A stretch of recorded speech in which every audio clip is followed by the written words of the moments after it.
السلام علیکم۔ Episode number 5۔ لیلا کا کلب آنے کا ارادہ تھا جو کینسل ہو گیا۔ وہ سیدھی اپنے گھر میں آئی تھی اور اب دائیں سے بائیں گھوم رہی تھی۔ وہ لڑکی یارم کے گھر پر اس طرح سے رہ رہی تھی جیسے اس کی اصلی بیوی ہو، کیسے اپنی مرضی سے ہر طرف گھوم پھر رہی تھی۔ اس کی ہمت کیسے ہوئی کھانا بنانے کی؟ یہ تو شکر تھا کہ یارم اسے کوئی اہمیت نہیں دے رہا تھا۔ ان لوگوں کے آتے ہی یارم کمرے میں چلا گیا، جبکہ خضر کے پوچھنے پر یارم نے اسے بتایا کہ وہ دوسرے کمرے میں سوتی ہے۔ یہ بات جان کر لیلا کو بہت سکون ملا۔ تم میری جگہ کسی کو نہیں دو گے، میں جانتی ہوں۔ ڈیول، تمہاری آخری منزل میں ہوں، تمہیں مجھ تک ہی آنا ہوگا۔ وسکی کے گھونٹ بھرتی نشے کو اپنے اندر اتار رہی تھی۔ اس لڑکی کو جلد سے جلد یہاں سے ہٹانا ہوگا۔ میں تو اس معصومہ سے ڈر رہی تھی جس کو ڈیول نے دوسری بار دیکھنا بھی گوارا نہ کیا، لیکن یہ لڑکی، اس کا مجھے کچھ کرنا ہوگا۔ مجھے اس لڑکی کے گھر والوں کے بارے میں جلدی سے جلدی پتہ کرنا ہوگا۔ جتنا جلدی ہو سکے اسے ڈیول کے گھر سے نکالنا ہوگا۔ گاڑی آ کر بلڈنگ کے باہر رکی۔ ساری ڈرائیونگ کے دوران وہ ایک لفظ بھی نہ بولی۔ تم چلو اوپر، میں گاڑی پارک کر کے آتا ہوں، اس نے روح کی طرف دیکھتے ہوئے کہا، جبکہ روح دوسری طرف منہ پھیرے سیٹ سے سر ٹکائے بیٹھی تھی۔ لڑکی، میں تم سے بات کر رہا ہوں، گاڑی سے نیچے اترو اور اوپر جاؤ۔ سنو، میں تم سے۔ اس نے روح کا کندھا ہلا کر دیکھا تو وہ سو رہی تھی۔ یا اللہ، میں نے کیسے سوچ لیا، یہ لڑکی میرے ایک بار کہنے کے بعد بات نہیں کرے گی۔ یہ سو رہی ہے، اگر سو نہ رہی ہوئی ہوتی تو اب تک میرا دماغ کھا چکی ہوتی۔ روح اٹھو، اوپر جاؤ۔ اس نے ایک بار پھر سے اس کا کندھا ہلایا، لیکن وہ نہیں اٹھی۔ ایک پل کے لیے یارم کو اس کی نیند پر رشک آیا۔ ایک دن بھی اگر یارم ایسی نیند لے لے تو اگلے دن صبح اس کی ڈیڈ باڈی ملے۔ گاڑی پارک کرنے کے لیے وہ اسے اپنے ساتھ ہی لے گیا۔ واپسی پر دوسری طرف سے آ کر اسے اٹھانا چاہا، لیکن پھر بھی وہ نہ اٹھی۔ اسے اس طرح بے خبر نیند سوتے ہوئے بے ساختہ اس کے گال پر ڈمپل نمایاں ہوا۔ وہ خود بھی نہیں جانتا تھا کہ صدقہ جاریہ والی بات یاد کر کے آج یہ ڈمپل اس نے کتنے لوگوں سے چھپایا تھا۔ اسے یاد بھی نہیں تھا کہ روح کے آنے سے پہلے وہ کب آخری بار مسکرایا تھا۔ اس نے آہستہ سے روح کو اپنے بازو میں اٹھایا اور ریموٹ سے گاڑی لاک کی۔ اسے لے کر لفٹ میں آیا اور اپنی فلیٹ کا بٹن پریس کیا، لیکن اگلے ہی پل نظر روح کے چہرے پر پڑی جہاں شرارتی سی مسکان کھلی تھی۔ اس نے غور سے اس کے چہرے پر دیکھا جہاں وہ بار بار ایک آنکھ کھول کر اسے دیکھ رہی تھی، لیکن پھر اسے بھی اندازہ ہو گیا کہ روح کی شرارت کو پکڑ چکا ہے۔ میں تو ہڈیوں کے ڈھانچے سے بھی گئی گزری ہوں، اس سے بھی کم وزن ہے میرا۔ اب مزہ آیا؟ اور شرارت سے چہرے چمکا کے بولی۔ اس کے مسکراتے چہرے کو دیکھ کر ایک بار پھر سے اس کے چہرے پر مسکراہٹ پھیل گئی، لیکن اس سے نیچے نہیں اتارا۔ آپ کا نام کیا ہے؟ اچانک سوال پر یارم نے اس کا چہرہ دیکھا۔ کیوں نکاح نامے پر نام نہیں دیکھا تھا؟ وہ یہ سوال پوچھنا نہیں چاہتا تھا، پھر نہ جانے کیا سوچ کر پوچھ لیا۔ ہائے، تب تو مجھے ہوش ہی نہیں تھا نام دیکھنے کا۔ اب تو یہی سوچ سوچ کے میں پریشان ہو رہی تھی کہ مجھے اپنا گھر چھوڑ دینا پڑے گا۔ آپ کے دوست آپ کو کیا بولتے ہیں؟ ہاں، ڈیول۔ یہ کیسا عجیب سا نام ہے؟ پہلے تو میں نے سوچا، پھر سوچا ہو سکتا ہے آپ کا نک نیم ہو۔ ایسا عجیب سا نام تو کوئی والدین نہیں رکھتے۔ بتائیں نا، نام یہی ہے آپ کا، ڈیول؟ ہاں، یہی نام ہے میرا۔ اب بالکل خاموش ہو جاؤ نہیں تو یہی پھینک دوں گا۔ نہیں، پھینکنے کی ضرورت نہیں ہے، آپ مجھے نیچے اتار دیں، وہ جلدی سے بولی، کیونکہ اپنی شرارت کے وقت اسے یاد نہیں آیا تھا کہ وہ اس کی باہوں میں کتنا شرمندہ ہوگی۔ وہ تو بس اپنا بدلہ لینا چاہتی تھی، بس اسے بتانا چاہتی تھی کہ وہ ہڈیوں کا ڈھانچہ نہیں ہے، لیکن تب اس بات کا احساس نہیں تھا کہ اس کے اتنا قریب ہوگا۔ اس شخص کی کچھ پل کی قربت اسے ہوش حواس سے بیگانہ کر رہی تھی۔ یقیناً یہ شخص اس کا ہو گیا تو وہ تو مر ہی جائے گی۔ یارم نے نہ تو اسے نیچے اتارا، نہ ہی اس کے شرمانے کا کوئی اثر لیا۔ اس نے گھر کا دروازہ کھولا اور اسے آگے صوفے پر بٹھا دیا۔ یہاں بیٹھو آرام سے اور میری بات سنو۔ وہ اس کے سامنے آ بیٹھا۔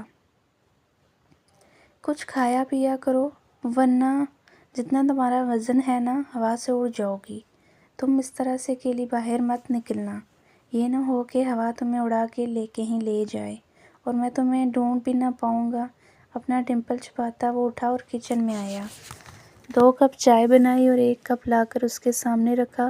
وہ جو حیران اور پریشان سوچ رہی تھی کہ وہ اس سے اپنا بدلہ لے چکی ہے، سب دھرے کا دھرا رہ گیا۔ وہ تو ابھی اس ہڈیوں کا ڈھانچہ کہہ رہا تھا، بلکہ اب تو ہوا میں اکیلے نکلنے سے بھی منع کر دیا۔ اللہ کرے میں اتنی موٹی ہو جاؤں کہ آپ میری ایک پھونک سے اڑ جائیں۔ کیا میں اسے بددعا سمجھوں؟ وہ جو آرام سے ٹانگ پر ٹانگ رکھے بیٹھا تھا اسے دیکھ رہا تھا، پرسکون انداز میں بولا، نہیں تو میں کسی کو بددعا نہیں دیتی۔ بہت اچھا کرتی ہو، اب جاؤ تم روم میں آرام کرو۔ اسے حکم دے کر اپنے لیپ ٹاپ پر اٹھایا۔ وہ اس زندگی سے باہر آیا تھا جس میں وہ جینا نہیں چاہتا تھا۔ وہ جانتا تھا ایک سیدھی سادی زندگی اس کی منتظر نہیں ہے۔ وہ ایک ڈان ہے، گناہوں کا بادشاہ، ایک ڈیول شیطان، یہی ہے اس کی حقیقت۔ وہ عام لوگوں کی طرح ایک عام زندگی نہیں گزار سکتا۔ یہ لڑکی جو اتنے سالوں کے بعد اسے یہ بتانے آئی تھی کہ وہ انسان ہے، ہنس بول سکتا ہے، کسی اور کی امانت تھی، کسی اور کی بیوی، وہ کیوں اس کی طرف کھینچتا جا رہا تھا؟ کیونکہ وہ اس سے دور نہیں جا پا رہا تھا۔ وہ اس سے بات نہیں کرنا چاہتا تھا، اس کی کوئی بات سننا نہیں چاہتا تھا، لیکن پھر بھی وہ یہ سب کچھ کر رہا تھا۔ آپ مجھ سے بات کرتے ہیں؟ وہ اپنے لیپ ٹاپ پہ نظریں جمائے سوچوں میں ڈوبا ہوا تھا، جب اسے روح کی آواز سنائی دی۔ نہیں، اس نے بڑی صفائی سے انکار کیا، پھر اس کے چہرے کے تاثرات دیکھنے لگا۔ اب میں یہ ہر نماز کے بعد دعا کروں گی کہ آپ کو مجھ سے محبت ہو جائے، وہ اداسی سے بولی۔ شاید اس کے رویے سے بھی اندازہ ہو چکا تھا کہ وہ اس سے محبت نہیں کرتا۔ مت کرنا روح، ایسا غلطی سے بھی مت کرنا، کیونکہ اگر مجھے تم سے محبت ہو گئی نا تو دنیا کی کوئی طاقت تمہیں مجھ سے الگ نہیں کر پائے گی، تم خود بھی نہیں۔ اگر مجھے تم سے محبت ہو گئی نا تمہاری زندگی میں سوائے پچھتاوے کے کچھ نہیں رہے گا۔ تم ہر روز پچھتاؤ گی مجھ سے محبت کرنے پر، لیکن تمہارے پاس رائے فرار نہیں ہوگا۔ وہ بولتے بولتے صوفے سے اٹھ اور دوسرے کمرے میں چلا گیا۔ اندر سے زور سے دروازہ بند کرنے کی آواز آئی تھی، جبکہ کمرے کے باہر روز ساکت کھڑی اس کے لفظوں کو معنی دے رہی تھی۔ اس کے الفاظ ابھی تک اس کے دماغ میں گھوم رہے تھے۔ کتنے ایمان سے اس نے پوچھا تھا، کیا آپ مجھ سے محبت کرتے ہیں؟ اس نے صاف لفظوں میں کہہ دیا، نہیں۔ اس کے فقط ایک لفظ نے اسے کتنا دکھ دیا تھا۔ وہ ساری رات سو نہ سکی، وہ دائیں سے بائیں چکر لگاتی رہی۔ کل رات کتنے دعوے سے اس نے کہا تھا کہ وہ دعاؤں میں سے حاصل کر لے گی، اور اسے یقین تھا کہ دعا سب کچھ بدل دیتی ہے۔ وہ اس شخص کو اس سے نہیں مانگے گی، وہ شخص کو اللہ سے مانگے گی اور اللہ سے ضرور دے گا۔ وہ جب سے یہاں آئی تھی اس نے ایک چیز بہت نوٹ کی تھی، وہ اس سے کھینچا کھینچا رہتا تھا، وہ ایسے ہاتھ تک نہیں لگاتا تھا۔ بات بھی خاصا دور بیٹھ کر کرتا، الگ کمرے میں رہتا تھا، لیکن کل رات وہ اسے اپنی باہوں میں اٹھا کر اندر لے کے آیا تھا۔ سوچتے سوچتے شرمیلی سی مسکراہٹ نے اس کے لبوں کو چھوا۔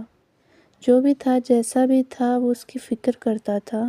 اس کے نیند میں ہونے کے خیال سے وہ اسے اٹھا کر لے کے آیا تھا، لیکن وہ اس سے محبت نہیں کرتا تھا۔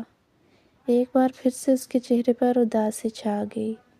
ہاں تو اتنی جلدی محبت تھوڑی نہ ہو جائے گی، محبت ہونے میں تو بہت وقت لگتا ہے۔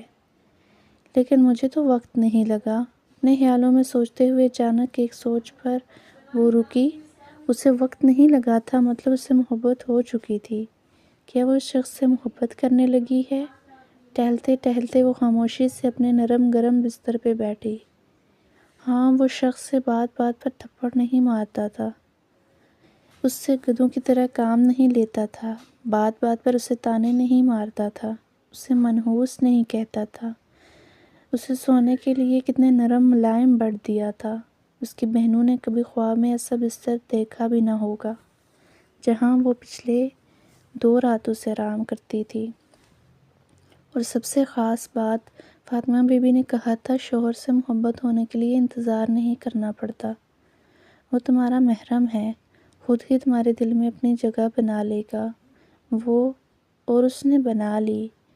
وہ کملی سی لڑکی اس شخص سے محبت کر بیٹھی تھی، یہ جانے بغیر کہ جسے وہ اپنا شوہر اپنا محرم سمجھتی ہے وہ ایک درندہ ہے۔ گھر سے باہر نکلا، اس کا ارادہ رخ کے اٹھنے سے پہلے ہی چلے جانے کا تھا۔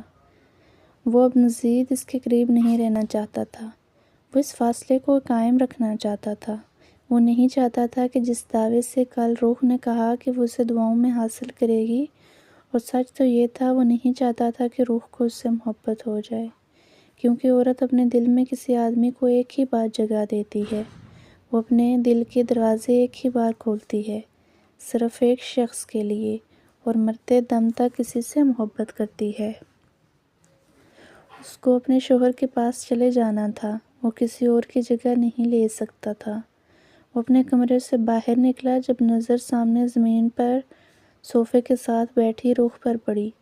وہ جائے نماز بچھائے بیٹھی دعا مانگ رہی تھی، مطلب اور نماز ادا کر چکی تھی، وہ اس کی آہٹ محسوس کر چکی تھی، اور اس طرح سے جانا بیکار تھا۔ وہی اس کے قریب صوفے پر آ بیٹھا، لیکن اس نے سوچا تھا کہ جتنی جلدی یہ دعا ختم ہوگی اتنی جلدی ہوئی نہیں تھی۔ وہ دعا سے فارغ ہو کر اٹھی۔ میں اس سے پہلے زیادہ دعائیں نہیں مانگتی تھی، لیکن اب بھی بہت لمبی لمبی دعائیں مانگتی ہوں۔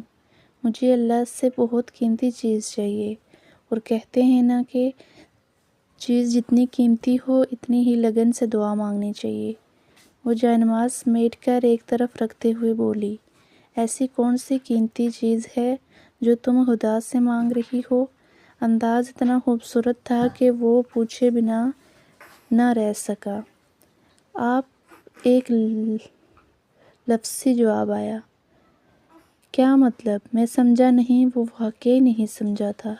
مطلب میں آپ کو مانگ رہی تھی، میں نے کہا تھا کل رات آپ سے میں اللہ سے دعا کروں گی کہ آپ کو مجھ سے محبت ہو جائے۔ اتنی قیمتی چیز مانگ رہی ہوں، خدا سے تو وقت لگے گا ہی نا، وہ معصومیت سے کہتی اس کے دل کی دنیا ہلا گئی تھی۔ لیکن اس کے بارے میں بھی مشہور تھا کہ ڈیول اپنے سینے میں دل نہیں رکھتا۔ اگر دل ہی نہیں تھا تو پھر دل کے دنیا کے ہلنے کا کیا ڈر؟ لیکن اگلے ہی پل سوچوں میں ڈوبے ہوئے یارم کو اپنے چہرے پر نرم و گرم ہوا محسوس ہوئی۔ یہ کون سا طلسم پھونک رہی ہو تم مجھ پر؟ اسے خود پر پھونک مارتے دیکھ کر اس نے پوچھا۔ ارے طلسم نہیں پھونک رہی، دعا مانگ رہی ہوں تاکہ آپ کو کسی کی نظر نہ لگے، لڑکیاں آپ سے دور رہیں، خیر سے جائیں اور خیر سے آئیں۔ باقی کچھ نہیں۔ لیکن یہ لڑکیاں دور رہنے والی بات پر یارم کے چہرے پر مسکراہٹ آئی۔ وہ اس کا مسکراتا چہرہ دیکھ کر روح پر بھی یہ راز کھلا تھا کہ وہ ایک نہیں بلکہ دو ڈمپلز کا مالک ہے۔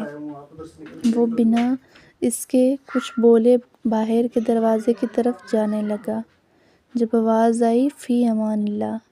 ایک بار پھر سے مسکراہٹ کھلی تھی۔ اللہ حافظ، یہ 2 لفظ اس نے بہت عرصے بعد استعمال کیے تھے۔ دبئی جیسے اسلامی ملک میں رہنے کے بعد بھی لوگ یہاں انگریزوں کی طرح زندگی اپنائے ہوئے تھے، لیکن آج اتنے دنوں کے بعد کسی کو اپنے سامنے نماز پڑھتے ہوئے دیکھ کر اسے یاد آیا کہ وہ بھی مسلمان ہے۔ اس کی صرف اللہ حافظ کہنے پر وہ ایسے شرمائی تھی جیسے خدا نہ خواستہ اس نے رومانٹک بات کی ہو۔ ڈیول، میں نے اس لڑکی کے بارے میں سب کچھ پتہ کروا لیا ہے۔ وہ جس جہاز میں آئی تھی اس کی سیٹ، پاسپورٹ، ID کارڈ، اصل میں وہ کوئی اور لڑکی ہے جس کا کارڈ اس نے یوز کیا ہے۔ اس کا نکاح ہوا تھا موبائل فون پر۔ شیخ رمیز اس کا شوہر ہے، اور میں نے اس لڑکی کا سارا بایو ڈیٹا بھی نکلوا لیا ہے، اس کا گھر کہاں سے کہاں رہتی ہے، اس کے گھر میں کون کون ہے، میں نے سب کچھ پیپر میں لکھ دیا ہے۔ لیلا تیز تیز اس کے ساتھ چلتی ہوئی پیپر اس کے سامنے کرتی ہوئی بتا رہی تھی۔ یارم نے وہ کاغذ اس کے ہاتھ سے لیا اور کہیں ٹکڑے کر ڈالے۔ تم لوگوں کو ایک بار میری بات سمجھ میں نہیں آ رہی؟ لیلا، میں نے کہا ضروری کام پر دھیان دو، اور یہ لڑکی ہمارا کام نہیں ہے۔ کاغذ کو ٹکڑوں کی شکل میں دیتے ہوئے اسے لیلا کے ہاتھ پہ ہاتھ رکھا، جبکہ لیلا پھٹی پھٹی آنکھوں سے اپنا ہاتھ دیکھ رہی تھی۔ ڈیول، میں نے اتنی محنت سے بہتر ہوگا اپنی محنت ضروری کام پہ صرف کرو، اور آئندہ میں یہ بے فضول کام کرتے نہ دیکھوں تمہیں۔ اس پر سخت نگاہ ڈالتا وہ اپنے کمرے میں چلا گیا۔ روح کھانا بنا کے فارغ ہوئی تو آ کر صوفے پر بیٹھی۔ یارم نے اسے آگے پیچھے کہیں بھی جانے سے منع کر دیا تھا، جبکہ یہ فلیٹ ہر طرف سے بند تھا۔ اسے پہلی نظر میں یہ فلیٹ جتنا خوبصورت لگا تھا، اب اسے اتنا ہی برا لگ رہا تھا۔ وہ کھلے ماحول میں رہنے کی عادی تھی، اور یہاں سب کچھ بند۔ اسے فی الحال نہ اے سی اچھا لگ رہا تھا، نہ ہی فلیٹ۔ اسے عجیب سی گھٹن ہو رہی تھی یہاں۔ بہت دیر سوچنے کے بعد وہ فلیٹ سے نکلی۔ بلڈنگ کے سامنے پارک تھا۔ اس کا ارادہ کچھ دیر وہیں جا کر بیٹھنے کا تھا۔ اکیلے میں اسے ڈر تو بہت لگ رہا تھا، لیکن اس جگہ اس نے ساری زندگی گزارنی تھی، اس طرح سے ڈرتے ڈرتے تو وہ گزار نہیں سکتی تھی۔ اور یہاں پارک میں بہت ساری عورتیں موجود تھیں۔ وہ فلیٹ لاک کر کے اس کے پارک میں ایک بینچ پر جا بیٹھی۔ تھوڑی دیر تازہ ہوا لینے کے بعد اس کا واپس جانے کا ارادہ تھا، جب اچانک گولیاں چلنے کی آوازیں آنا شروع ہوئیں۔ ایک آدمی بھاگتے ہوئے تیزی سے اس کے پاس سے بھاگتا آگے بڑھ گیا، جبکہ مکمل کالے یونیفارم میں پولیس اس کے پیچھے بھاگ رہی تھی۔ گھبراہٹ کے مارے اس کے ہاتھ پیر کانپنے لگے۔ یقیناً وہ کوئی چور تھا جو پولیس سے بھاگ رہا تھا، لیکن پولیس اس سے پبلک پلیس پر گولیاں تو نہیں چلا سکتی۔ تو کیا وہ کوئی قاتل تھا، کوئی خطرناک ترین مجرم جس کا گرفتار ہونا بہت ضروری تھا؟ ابھی تھوڑا ہی آگے بھاگا تھا جب پولیس نے اس کی ٹانگ پر گولی ماری اور وہیں لیٹ گیا۔ سارے لوگ جلدی سے وہاں جمع ہونے لگے۔ وہاں جانا نہیں چاہتی تھی، لیکن پارک میں اب کوئی بھی موجود نہ تھا۔ بلڈنگ کے آس پاس کا سارا ایریا ویران ہو چکا تھا۔ وہ گھبراتے ہوئے اس جگہ پر چلی گئی جہاں اس چور کو گولی لگی تھی، اور پولیس اسے گرفتار کر چکی تھی۔ وہ آہستہ آہستہ چلتی بالکل ان لوگوں کے پاس جا کر کھڑی ہوئی۔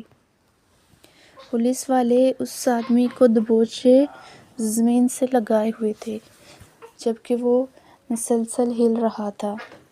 انسپکٹر سارن تیزی سے اس کے قریب آیا۔ ڈیول کے آدمی ہو نا تم؟ جلدی بولو، اس نے بھیجا تھا تمہیں رستم کو مارنے کے لیے؟ وہ اردو میں اس سے پوچھ رہا تھا، شاید آگے پیچھے کے لوگ نہ سمجھے اس لیے۔ میں کسی ڈیول کو نہیں جانتا، چھوڑو مجھے، وہ غصے سے ارایا۔ ہاں بالکل، تم کیسے کسی ڈیول کو جانتے ہوگی؟ تم تو اس کے وفادار آدمی ہو۔ ڈیول کے تو سبھی آدمی اس پر جان دیتے ہیں، لیکن افسوس تم پولیس کی گولی سے مرو گے۔ اگلے ہی لمحے سارن نے ریوالور کی نوک اس کے سر پر رکھی، لیکن اس سے پہلے کہ ریوالور گولی چلتی، اس آدمی نے اپنی گردن میں لٹکا ہوا ہڈی نما پینڈ اپنے منہ میں ڈالا۔ رخ کو کچھ سمجھ نہ آیا۔ پتہ چلا تو اتنا کہ اس ہڈی میں زہر تھا، اور اب وہ آدمی مر چکا تھا۔ زندگی میں پہلی بار اس نے اپنی نگاہوں کے سامنے کسی کو یوں مرتے دیکھا تھا۔ اس کے کانپتے ہاتھ پیر اس کا ساتھ چھوڑ چکے تھے۔ اگلے ہی لمحے وہ زمین بوس ہو گئی۔ آپ دوسرے کمرے میں کیوں سوتے ہیں؟ اس نے پوچھا۔ کھانا کھاتے ہوئے وہ اچانک چونکا تھا، پھر سنبھل کر بولا، میں تمہیں وقت دے رہا ہوں اس رشتے کو سمجھنے کے لیے۔ ایک انجان شخص کے ساتھ ساری زندگی گزارنا بہت مشکل ہے روح۔ میں نہیں چاہتا کہ تم میرے ساتھ کسی قسم کا کوئی سمجھوتا کرو۔ جہاں خوشیاں ہوں وہاں سمجھوتا نہیں ہوتا، لیکن اس کے لیے پہلے محبت کا ہونا ضروری ہوتا ہے۔ کھانا تو کھلا دیا، ایک کپ چائے ملے گی؟ یارم نے اسے موضوع سے ہٹایا۔ میں پہلے نماز ادا کر لوں؟ اس نے پوچھا۔ Why not? وہ اٹھ کر وضو کرنے چلی گئی تو یارم نے اپنا لیپ ٹاپ اٹھا لیا۔ وہ تقریباً 5 منٹ میں نماز پڑھ کر فارغ ہوئی تو اس کے لیے چائے بنا کر لائی۔ یہ کیا، آج تمہاری نماز اتنی جلدی کیوں ختم ہو گئی؟ دعا نہیں مانگی کیا؟ اس نے چائے کا کپ تھامے ہوئے پوچھا۔ چائے بنانی تھی نا، اس وجہ سے۔ زندگی دعا مانگتی رہا کرو، دعاؤں میں بہت اثر ہوتا ہے۔ وہ مسکرایا تھا۔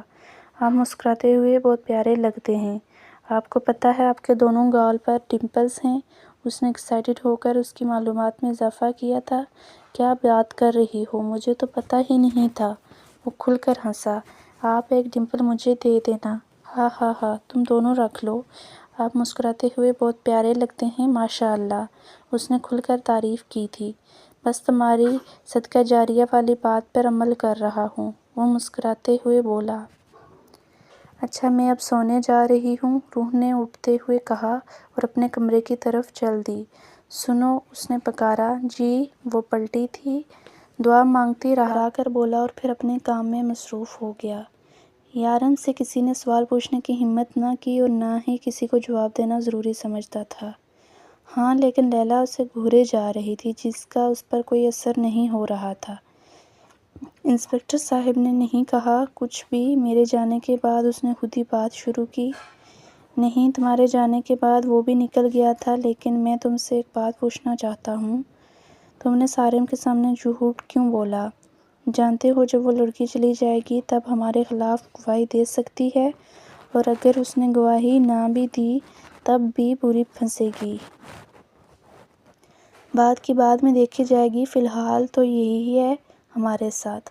کل ہمارا ایک آدمی مارا گیا، وہ پولیس کے ہتھ کنڈے چڑھ چکا تھا، اس نے خودکشی کر لی۔ اس کے گھر والوں کو ایک موٹی رقم بھجوا دو اور افسوس کے لیے بھی چلے جانا۔ مجھے ضروری کام ہے ورنہ میں خود چلا جاتا۔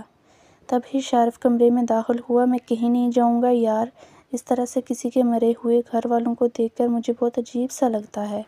افسوس ہوتا ہے جب وہ لوگ اپنے بچھڑے ہوئے کو روتے ہیں۔ وہ بیچارہ تو ہمارے ساتھ کام کرتے کرتے ہی مارا، شاید اب وہ لوگ ہمیں قصوروار سمجھ رہے ہوں گے۔ اسے 4 سال پہلے سزائے موت سنائی گئی تھی، یعنی کہ پھانسی۔ تب اسے میں نے بچایا تھا، اگر وہ تب مر جاتا نا تو اس کے گھر والے 4 سال سے رو رہے ہوتے، لیکن اب وہ اسے اچھے الفاظ میں یاد کر رہے ہوں گے۔ اس نے اپنی فیملی کے لیے اتنا کچھ کیا ہے۔ وہ اپنی زندگی کی امید پہلے ہی کھو چکا تھا، اس کے اندر جینے کی خواہش ویسے بھی نہیں تھی۔ لیکن وہ میرے ساتھ کام کرنا چاہتا تھا، میرے لیے بھی کچھ کرنا چاہتا تھا۔ وہ اچھا تھا، لیکن ایک مشین سے کم نہ تھا۔ میں یہ نہیں کہتا کہ مجھے میری ٹیم میں زندہ دل لوگ چاہیے، لیکن ایسے ادمردہ لوگوں کے لیے بھی میری ٹیم میں کوئی جگہ نہیں ہے۔ تم دونوں جاؤ اور اس نے لڑکی کو بھی ساتھ لے جاؤ۔ جب سے آئی ہے اس نے کام تو کچھ نہیں کیا، جبکہ اپنا فیصلہ سنا چکی ہے کہ وہ یہاں سے واپس نہیں جانے والی۔ خضر نے اس کی بات مکمل کی۔ اچھی لڑکی ہے وہ، شارف مسکرایا تھا۔ وہ صدیق کی بیٹی تھی شارف، خضر نے غصے سے کہا، کیونکہ وہ اس کی رنگین طبیعت سے اچھے سے واقف تھا۔ لیکن پھر بھی وہ اتنا گرا ہوا تو ہرگز نہ تھا کہ صدیق کی بیٹی کے ساتھ کچھ ایسا ویسا کرتا۔ وہ ان لڑکیوں کے پاس جاتا تھا جو خود ہی اسے ویلکم کرتی تھی۔ سارا دن روح بس ایک ہی بات سوچتی رہی، وہ آدمی جو اس کے سامنے مرا تھا، اس نے ڈیول کا نام لیا تھا۔ پولیس والے نے اس سے پوچھا تھا کہ کیا ڈیول کا آدمی ہے کیا، اور اس کے لیے کام کرتا ہے، تو اس نے انکار کر دیا تھا۔ اس کا کہنا تھا کہ وہ کسی ڈیول کو نہیں جانتا۔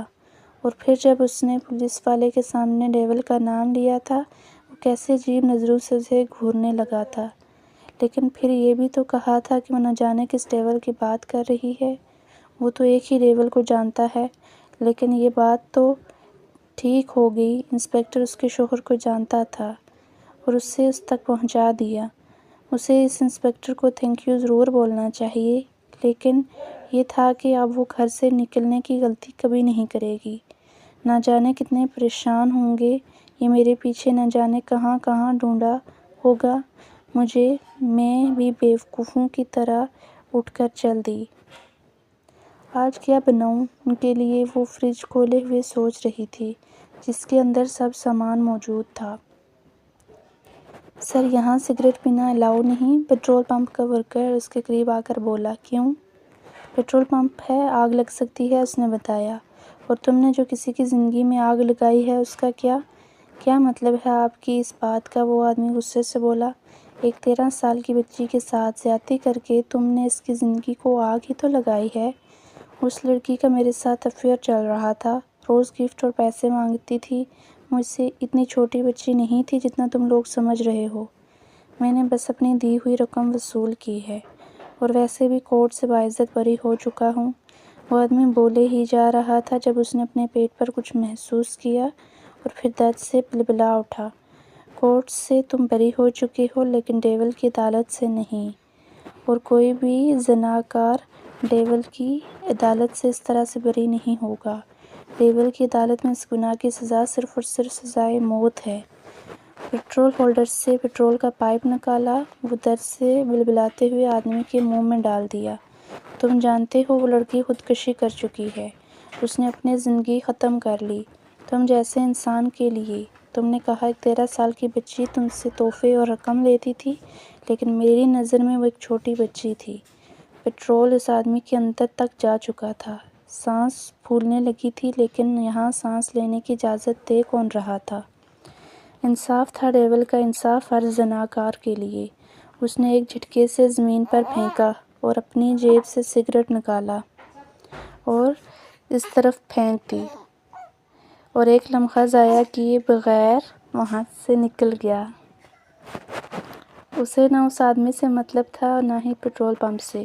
اسے آج ہی پتہ چلا تھا کہ اس پٹرول پمپ میں وہ اکیلا نائٹ ڈیوٹی کرتا ہے، ورنہ اس کام کے لیے اسے کوئی اور جگہ انتخاب کرنا پڑتا۔ وہ گھر آیا تو شرٹ پہ سرخ خون کے دھبے تھے، شاید اس آدمی کے پیٹ پر بلیڈ چلاتے ہوئے لگے تھے۔ اس نے گھر جاتے ہی کپڑے چینج کرنے کے لیے اپنے کمرے کا رخ کیا، لیکن روح اسے دیکھ چکی تھی۔ وہ فوراً دوڑ کر اس کے پاس آئی۔ کیا ہوا ہے آپ کو؟ یہ خون کہاں؟ چوٹ لگی ہے آپ کو؟ ایک پل میں ہی اس کی آنکھوں سے آنسو بہنے لگے۔ وہ مجھے چوٹ نہیں لگی، وہ ایک آدمی کا ایکسیڈنٹ ہو گیا تھا، راستے میں اسے اسپتال پہنچا رہا تھا، شاید کپڑوں پر یہ دھبے لگ گئے۔ آپ ٹھیک ہیں نا؟ وہ روتے ہوئے پوچھ رہی تھی۔ وہ مسکرایا، میں بالکل ٹھیک ہوں، چینج کر کے آتا ہوں، پھر اطمینان سے دیکھ لینا۔ اس کا گال تھپتھپا کر اپنے کمرے میں چلا گیا۔ جبکہ روح ایک بار پھر سے جانماز پر بیٹھ گئی۔ وہ کمرے سے باہر نکلا تو اسے نماز ادا کرتے ہوئے دیکھا۔ یہ لڑکی کیوں مجھے اتنا گنہگار کر رہی ہے؟ وہ سوچتے ہوئے صوفے پر آ بیٹھا۔ ڈیول نے اپنے آفس میں اعلان کیا تھا کہ اب یہاں پر روح کا ذکر بالکل نہیں کیا جائے گا۔ وہ جہاں ہے بالکل ٹھیک ہے، جب اس کے گھر والوں کا پتہ چل جائے گا اسے بھیج دیا جائے گا۔ اس بات سے لیلا کی پریشانی اور بڑھنے لگی، لیکن اب آفس میں اس کا ذکر بھی منع کر دیا گیا تھا، جبکہ لیلا کو اس کے گھر جانے کی بھی اجازت نہ تھی۔ ڈیول کا کہنا تھا کہ سب اپنے اپنے کام پر دھیان دو، جبکہ خضر کو ایک ہی پریشانی کھائے جا رہی تھی کہ آخر وہ کے گھر والوں کو پتہ کیوں نہیں کر رہا یا کیوں نہیں کرنے دے رہا۔ لیکن پھر بھی خضر چپ نہ رہا۔ وہ یارم سے چھپا کر روح کے گھر والوں کو ڈھونڈنے لگا، لیکن یہ بات بھی ڈیول سے چھپی نہ رہی۔ آج نہیں تو کل اس لڑکی نے چلے جانا ہے، اس لڑکی کے گھر والوں کا پتہ کرنا چاہیے، وہ کسی کی بیوی ہے۔ اگر مجھے لگا کہ ایسا کرنا چاہیے تو میں خود کر لوں گا۔ تم اپنے کام پر دھیان دو۔ اس کے انداز میں غصہ دیکھ کر وہ بھی خاموش ہو گیا۔